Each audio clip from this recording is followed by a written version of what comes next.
perkenalkan, saya Nurul Hijrah dari Prodi D3 Teknologi Laboratorium Medis.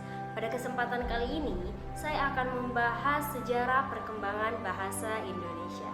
Bahasa Indonesia adalah bahasa nasional. Bahasa Indonesia berawal dari Sumpah Pemuda 28 Oktober 1928 yang mempunyai fungsi majemuk, yaitu menjadi bahasa negara, bahasa resmi, bahasa penghubung antar individu, bahasa pergaulan, dan yang tak kalah penting sebagai bahasa pengantar di semua sekolah di Indonesia. Bahasa Indonesia dilatar belakangi oleh beratus-ratus suku bangsa yang masing-masing mempunyai bahasa. Adapun penanaman bahasa Indonesia diambil saat Kongres Nasional Kedua di Jakarta sebagai bahasa untuk negara Indonesia pasca kemerdekaan. Presiden Soekarno memilih bahasa Indonesia yang beliau dasarkan dari bahasa-bahasa Melayu yang dituturkan di Riau. Bahasa kita yang dinamai bahasa Indonesia ini berasal dari bahasa Melayu, yaitu salah satu bahasa daerah di bumi Nusantara ini. Bahasa Indonesia digunakan sebagai salah satu alat untuk mempersatukan bangsa yang bersuku-suku, mengusir penjajah Belanda, meraih kemerdekaan.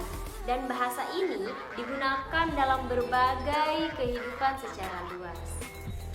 Selanjutnya, ada 4 faktor bahasa yang digunakan dalam berbagai kehidupan secara luas.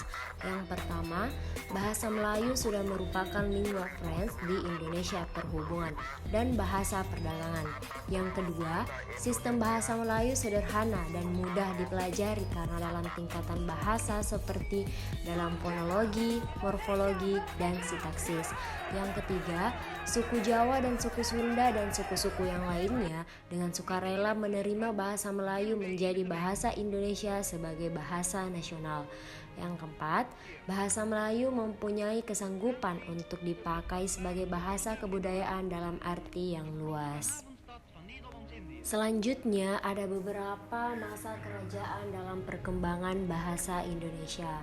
Yang pertama, bahasa Melayu sebagai cikal bakal, di mana pada masa kerajaan-kerajaan awal di Nusantara, bahasa Melayu telah digunakan sebagai bahasa komunikasi antar daerah. Bahasa ini menjadi dasar dari bahasa Indonesia modern. Yang kedua, penggunaan dalam prasasti, di mana bahasa Melayu kuno digunakan dalam prasasti-prasasti kerajaan, terutama di Kerajaan Sriwijaya. Contoh terkenalnya yang pertama, Prasasti Kedukan Bukit 683 Masehi di Palembang. Yang kedua, Prasasti Talang Tuo, Karangberahi, dan lainnya. Yang ketiga, peran Sriwijaya dan Malaka, di mana Sriwijaya pada abad ke-7 hingga 13 menggunakan bahasa Melayu dalam pemerintahan dan agama Buddha. Sedangkan Kesultanan Malaka abad ke-15 juga menggunakan bahasa Melayu sebagai bahasa perdagangan dan diplomasi. Yang keempat, penyebaran melalui Islam dan perdagangan, di mana para pedagang dan penyebar agama Islam ikut menyebarkan penggunaan bahasa Melayu ke berbagai wilayah Nusantara.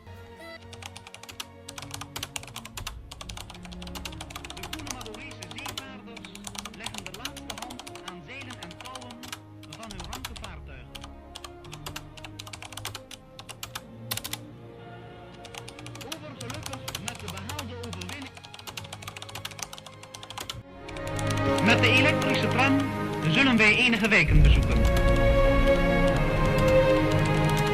Eerst. Statie op de vruchtbare Gouverneur-Generaal.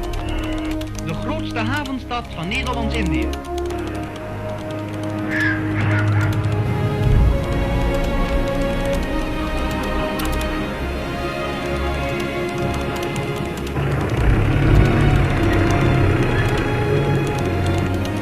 Aan de monding wedstrijdzeilen door Madurese prauwen.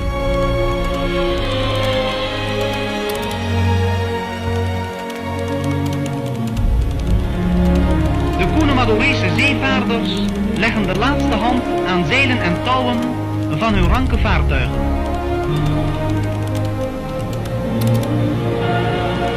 Overgelukkig met de behaalde overwinning